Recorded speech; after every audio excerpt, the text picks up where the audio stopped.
Hi guys, welcome back to another episode of Touchline podcast. Today we've got another episode similar to the all-time Super League side, but this time we're going to the NRL. Gallon? Hi, hi guys, hope you're all well. Should be an interesting one, I reckon. Definitely. It's been a couple of days, and it's since we last uploaded. Yeah, it's been quite busy recently because of all this Yeah, going back to work business stuff like yeah. I've that. been working the last couple of days, and Cam's been getting Yeah, himself sorted. But yeah, we'll try and keep it as frequent as possible. But yeah, yeah. enjoy the video, guys. So we're going to do a bit similar format to the Super League one. We're going to go from 1 to 13 again, Oof. and like we said, these are not to be taken seriously. They're just our opinions, who we've seen, stuff like that. So you ready to get into it, Cal? I'm ready when you are. You start. All right. So for my fullback, I've gone with what many people would have gone for Billy Slater. I've gone with Anthony Minichiello. Oof, I You like look that. at him back in his day, like he won 2 NRL premierships with the Roosters, and he played for New South Wales and Australia. And he won a Golden Boot at one point as well, didn't Yeah, he did. he? So, He was but he was he was class. pure class. Yeah, like Pure for a class. fullback, like you look at people like Tedesco now, they're like pretty similar. Yeah. I have to agree with that. I understand what you're saying. Billy Slater would probably be in most people, but Yeah, Minichiello was just to watch him, he was quality. I've 100%. gone I again, like you, I've gone away from Billy. Yeah. I've gone for Carmichael Hunt, Ooh. Broncos fullback, played for Aussies, Queensland, and he was when he caught the ball, he just took it back like a forward, he just put his body on the line. He was a Yeah. young kid, 21, 20, when he was playing for Australia. And then he went to Union, sadly, but he did it over there as well. But yeah, I had to stick Carmichael Hunt because I used to love watching him for Broncos. Like, he was unbelievable, Yeah. unbelievable. So who would you go with for your first winger then? I've gone with probably more controversial nowadays, but I've gone with Israel Folau. Prime Israel Folau in the Jeez. NRL, playing for Storm and the Broncos. Youngest kid to score. I couldn't find it, but he's like broke records when he was at Storm. Granted, he had a world class centre in Greg Inglis with him, but yeah, he was unbelievable to watch him for Australia and for Queensland. He was Yeah. unbelievable. Who have you gone for? Well, myself, I've gone with Brett Morris. Like you look at players like him and his brother, they're both mentally tough players. Like they've been through it all, really. And you look at them now; they're 33 years of age. Well, Brett, wait, they both are.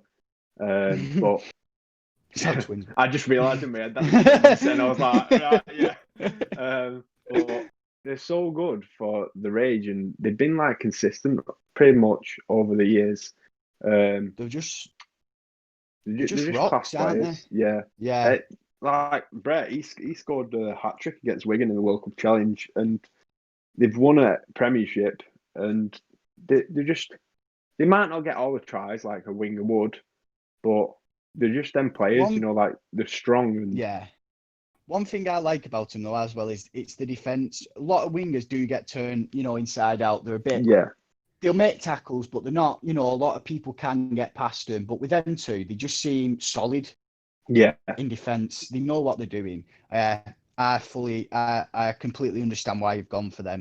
Who have you gone for in centre, for his centre? His centre, I've gone with. Go on, I'll let you have a guess. Greg Inglis. He is one of my centres, but Oh, I'll take that then. who do Go you on. think it is? I could. Apart from Inglis, who do you reckon it is? I'll give Mitchell. you a clue. He's close with Brett. Oh, his brother. Yeah. If you include All one, right. you have to include the other. They're All right. both similar players in the way they play. Completely, Yeah, yeah. Understand yeah. that. But I yeah, I'm completely assuming understand you've that. gone with Inglis. But if you want to tell us No, the other centre, you haven't chosen Inglis at all. I haven't chosen Inglis in my centres, no. My Fair first centre is Mark Gasnier. Ooh, St George Illawarra centre. He was as quick as you like, as strong as you like, as big as you like. You know, he's had big shoes to fill after his dad played in NRL, but he did it just as good. Aussie centre, won plenty in his time, scored plenty of tries. I just couldn't leave him out. I just couldn't really. There was plenty of centres I could have put in. Greg Inglis I had him at fullback, and then I changed it to Carmichael Hunt because I was struggling with one. I was struggling with one of my positions. So yeah, I had to put Mark Gasnier in at centre. But my second one, my second centre. Now I never got to watch him. He played for Saints way back in the day, you know, but he's always someone that I like to watch highlights of, or, you know, 25 years of origin, things like that. And I've had to put Mal Meninga. I agree. He was the original Greg Inglis for me. He was big. He shouldn't have been as quick as he was. You know, he was an handful, and I just couldn't leave him out. Canberra, Queensland, Aussie. Yeah. I think he was just unbelievable. And I couldn't leave him out because, like I said, I think for me, he deserved to be in there. He was, like I said, the original sort of Greg Inglis. Yeah. Well, for me, I've gone with Greg Inglis. Just the fact of, seeing him play, and, how he's gone from all them injuries and I'd come from adversity and stuff like that, and the way he plays, like, he's an influential player, standout, burn on, especially in that south side, like with Sam Burgess and that, to be the best player over all them people, takes something special. And you look back at his time at the Storm as well, how good he was when he first came on the scene as well. Well, I won't interrupt you too much, Cam, but all I will say is I've got him at wing just because I first saw Greg Inglis play on the wing for Storm and Australia, and he was unbelievable, an absolute freak. You know, like when you play at amateur level and you always you always go up against a team that you've played before, and there's always that one player that you think there's no stopping him. Yeah, there's plenty of people in the NRL that would have looked at him and go, "Oh, he's back again." Yeah, especially in that grand final against Canterbury when he ran pitch. I know. It's like, just he didn't how do you do that? Like how do you do that at that level? Situations, like when the players surround him, he still managed to break. It's mad. So, I think if there's one person to watch, there's one person to watch highlights on in the NRL, if you're first getting into it, it's definitely him. Oh yeah, country mile. Who is gracing Greg Inglis's wing then for you, Cam? So I've gone off personal, like, who I've watched. So I haven't gone too far back.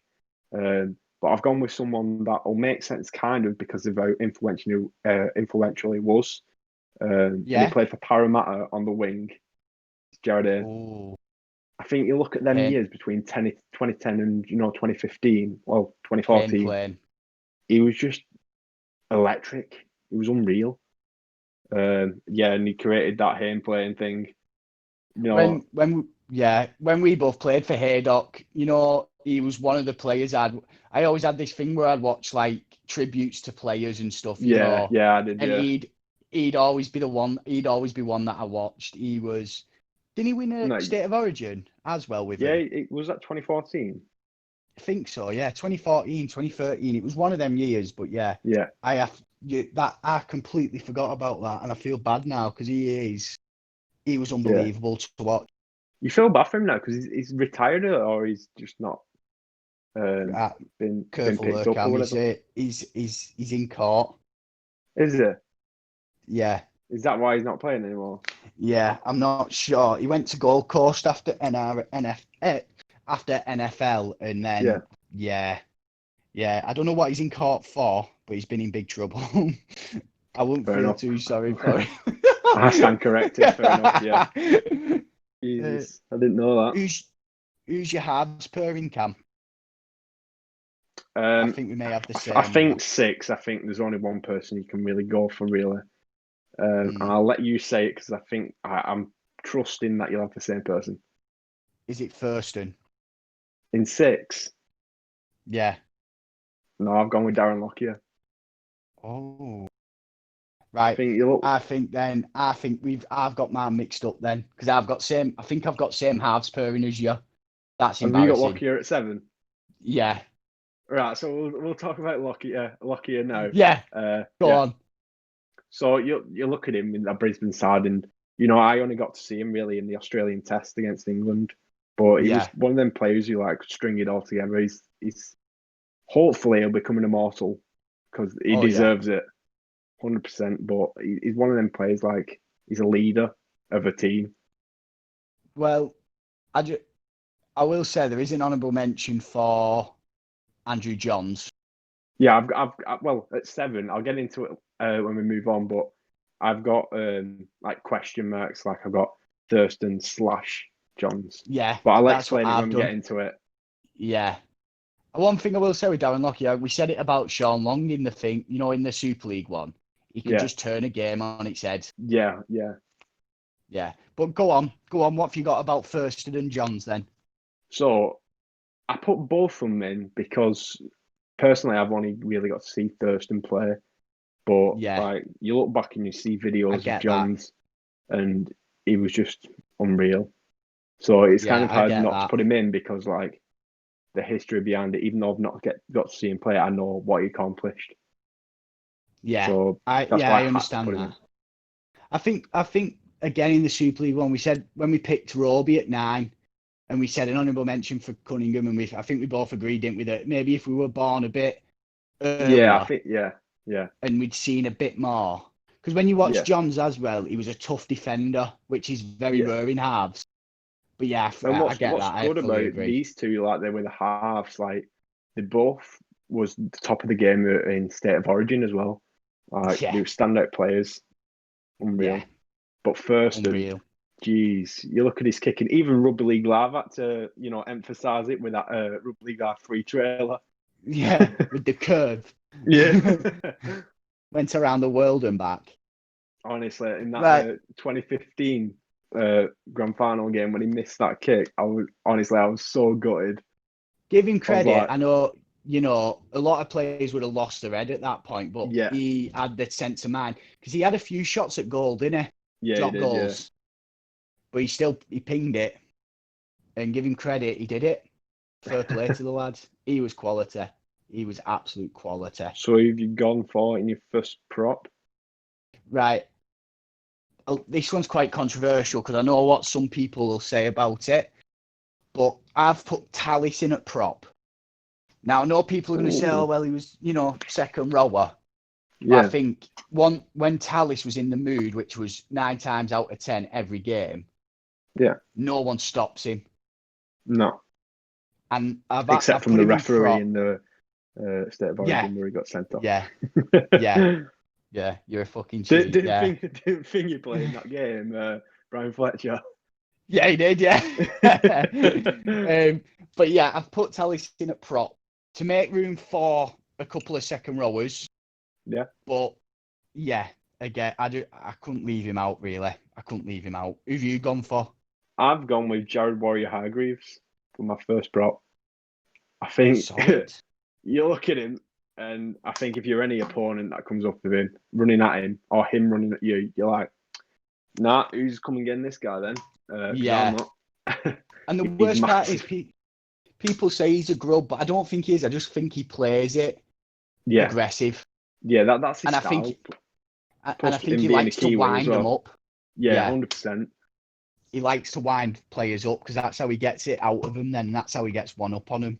But he's just built to be like a wrecking ball, really. He is, yeah, definitely. Which helps, and he's helped in the Rooster side that's been winning recently. So, I agree. Go on, number 9, Cam. The 9. I think we might have similar. It's like playing Guess Who, but I mean, I'm not being funny. There's only one real world-class 9 that's been around through our whole lifetime of watching NRL. So I assume you're going with the same one, yeah? Cameron Smith. Yeah, Cameron Smith. I do want to say it was a toss-up between him and Danny Medeiros for me. Yeah. Danny Medeiros, he played at Leeds as well over here towards the end of his career. But Yeah. it's like we said, to go off people that we've watched, Cam Smith, it has to be. And I think you look as well, like, he's one of them players that's done it so long now that he's just, you question how he's still doing it. Like, the game, we won't talk too much about this weekend's games, but the game this weekend, he was the influencer in that game. Like, Yeah. unreal. But I was recently watching a podcast that I did with Matty Johns, and it's so interesting. Like, he talks about, beginning and how he's like a Thurston story, like he was looked over in a sense. Yeah. He's one of them, and see how far he's come. You'd be wounded if you overlooked him now, wouldn't you? Yeah, he was saying at one part that he was playing in, I don't know what you call it over there. It was like the Origin, but like for younger kids. I think it was that anyway, or it was the like, city is it that versus city and thing. country? Yeah. Yeah. And he said at the start it was like a half, like it was a 7 or a 6 or something like that. And he said his coach just said to him, the way you play, it suits more of a hooker like position. And he said from then on he loved like how he was playing, because it like when he said when you were a 6 or a 7, you don't know whether you're going to get the ball to be able to make the plays. Whereas if you're a hooker, you are like the main source of the play. So that's what he loved about it, which is it's quite interesting. If you haven't watched it, I'd say go watch it. Plus, it's a good laugh, Matty Johns. Yeah, good job you do this, Cam, because I'd be lost without you. Thank you. Some of the have you not seen fire. That one yet? I've not seen that one yet. No, but you're on fire at the minute. You're on fire at the minute. So have you gone for number 10? We talked about it previously. This was probably the only person that we spoke of like sharing. But I've gone with Steve Price. Now, this is a player that I haven't really saw much of. Like, I didn't really pay attention, really. But you look back at I'm going to go back to, you can take Mick out to me after this. You look back at some of his stats. And he won 2 premierships. One, he was injured, but it's still a ring. He's definitely one of them influential players again. That stand out in prop, and I don't know if you've seen him or want to add anything to that. Well, he was my honourable mention. Yeah. But Steve Price was a big part of Bulldog's success in the early 2000s. Really. Yeah. But I've had to go for, and again, it's like Mal Meninga. I didn't really watch him, but I'd always watch like highlights of him in Origin. And for Newcastle in the Andrew and Matty Johns days when Matty led the team and Andrew got all the credit. But I might go with Paul the Chief Harrigan, because when you watch, if you never watched like his highlights, if you watch him, he wasn't the biggest, but my God, he was unbelievable.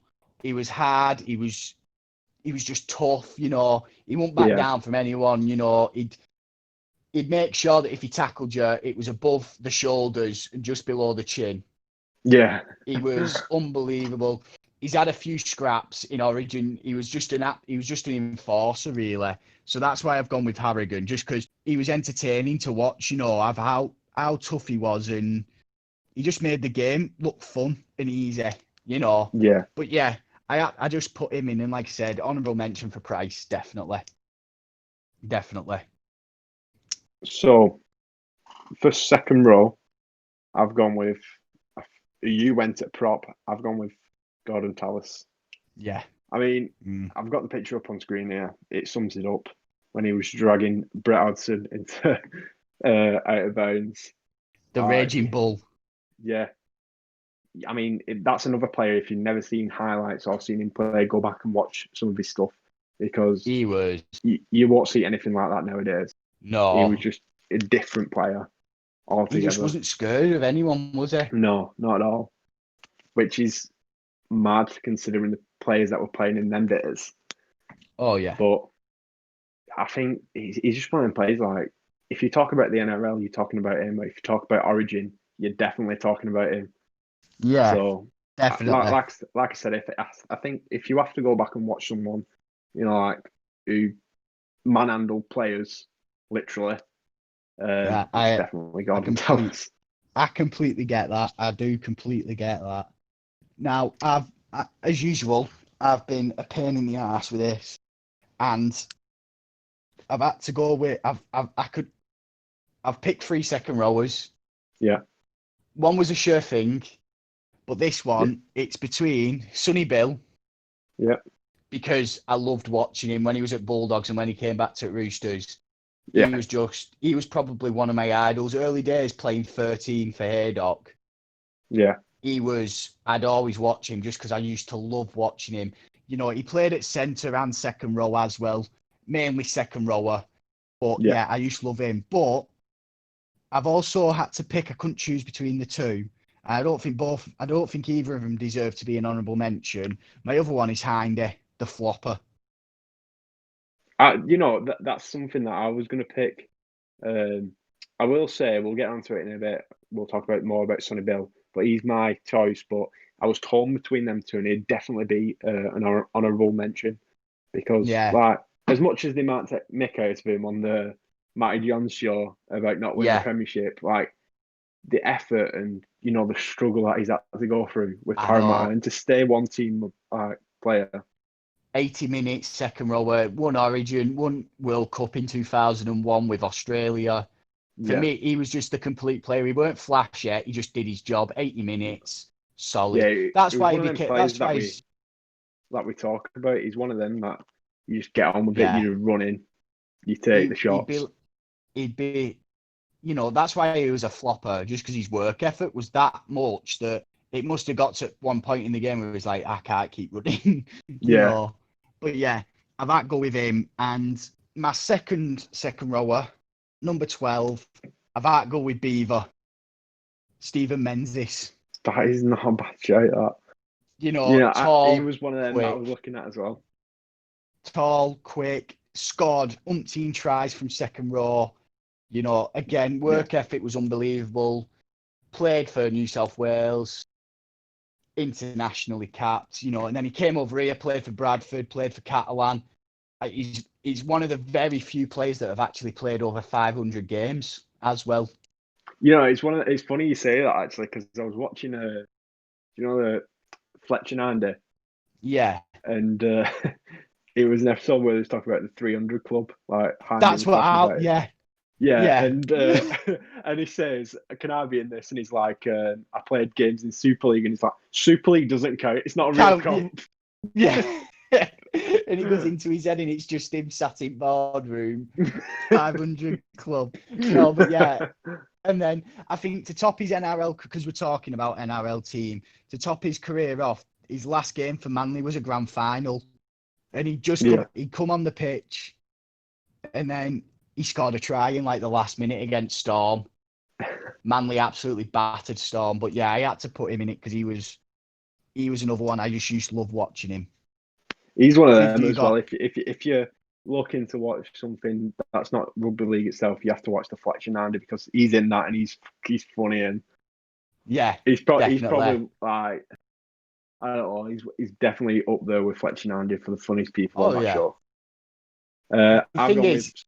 Go on, carry on.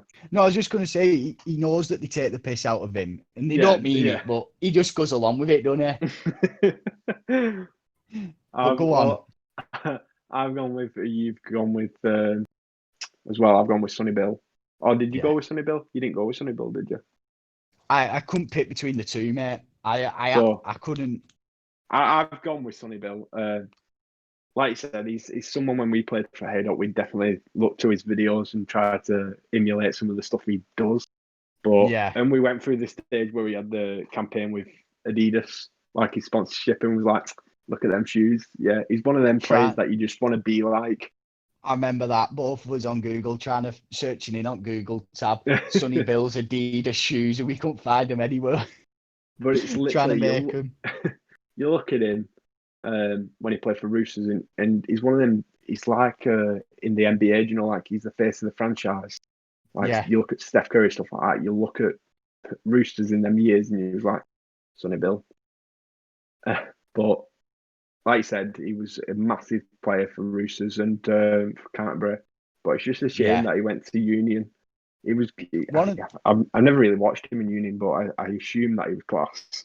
Yeah, one of the mad things that I watched, I think I've mentioned it in it was either a podcast or a previous video.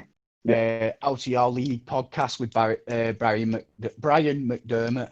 Yeah. And he was saying that he got sent to Japan to speak to Sonny Bill before he signed for Toronto. And they talked for like an hour or so.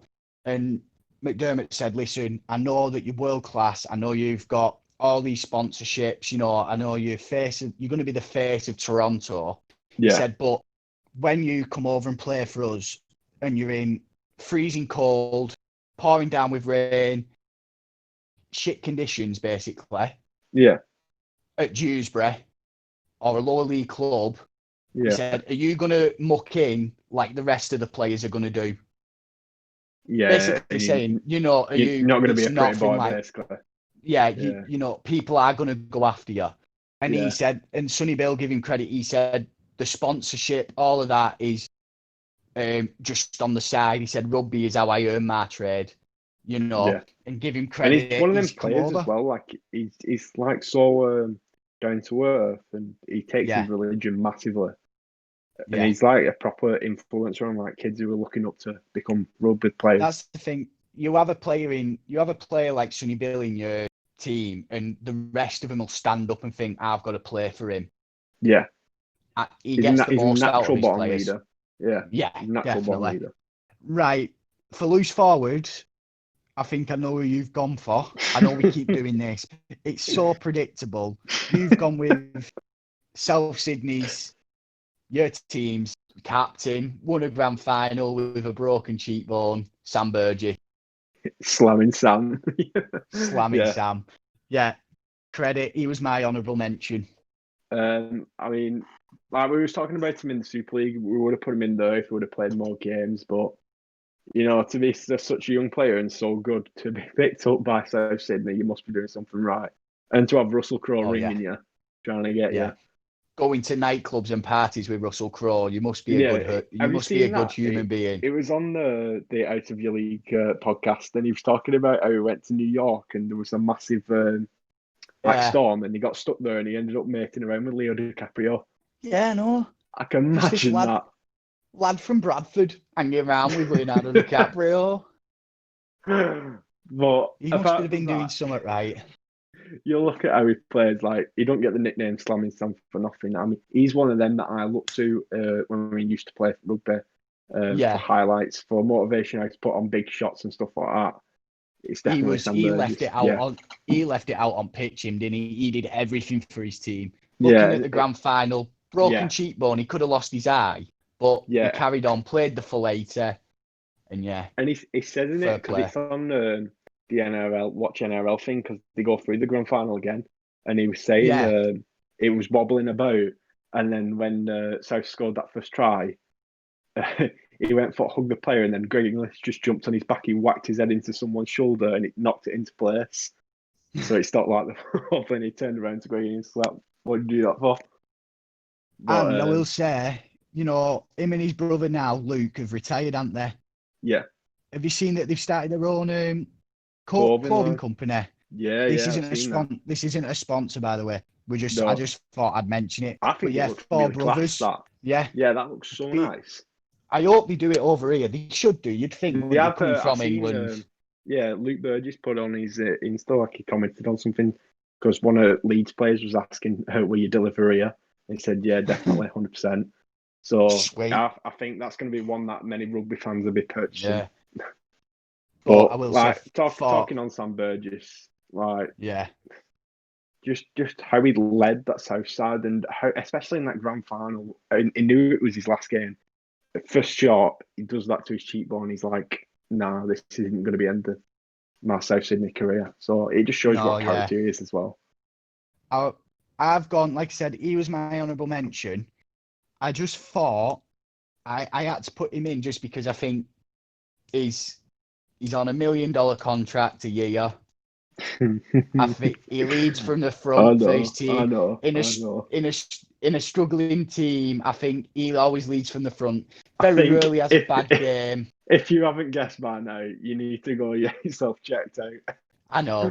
I've had to put Jason Tamalolo in there just because he is a human wrecking ball. No one should be that big, that quick, and that good on the feet. It's like over 300 meters a game as well, isn't it? He is just ridiculous. I think Andrew John said it best. They were talking about players now having these sort of $1 million contract, big a year deals, sort of thing. Yeah. And Andrew Johns was saying like that you wouldn't pay that for a forward or anyone like that. You'd pay that for someone that can change the game, like a half-back, a 9, 6, 7, But the way it's go on, sorry. But he was saying like he was dead serious, and then when he said all of that about it being for someone that changes the game, all serious, he just stopped and he went, unless you're Jason Tamalolo. And I think when someone like Andrew John says that, I think that he deserves it. But that's the thing, like you look at him and he's built like a massive forward, like he can push players over, but he's got the footwork of a half. I'm just going to say it. He's built like a brick shit house. We needed to say it. Yeah, eventually. But you look, he's had some influences because, like, you look at Payne Haas, he's built the same. Like, he's built like a forward to like run someone over, but he's got the footwork of like half as well.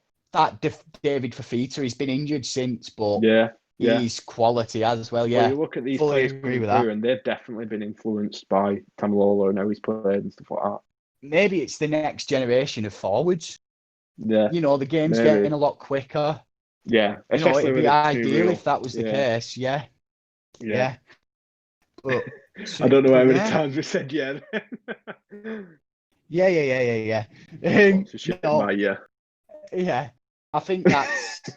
Is there any other honourable mentions you want to make? I mean, there's a number of them, isn't there? I think if we're going back on what we chose in the Super League, I think if you're going to talk about someone like a Pommy that's come over, you talk about James Graham or Josh Hodgson that's come over and done it. This is based on like Pommies and that, but I think at the likes of. Go on. Like Tom Burgess as well. George was decent, but Tom, he's to stay at Sydney as well. Yeah.